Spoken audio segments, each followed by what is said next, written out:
Men düşünmeýän sözlem bar bolsa. Arslan bakım eder şu bulatları sinäme diýär. Ýaşan ne bir rus dilinde bir söz var, восприятие we IQ derejeňe bagly. Aň düşünjeňe bagly.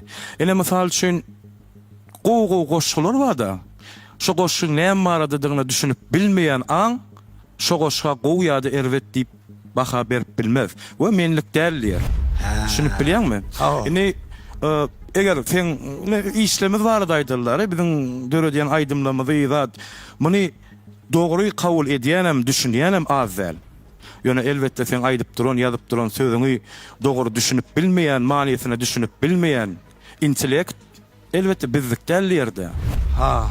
Düşünýärmi? Şoň üçin tegişme barada da aýdaly, aýdym barada, goşgy barada.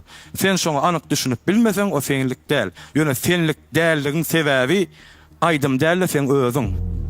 Düşünýärmi?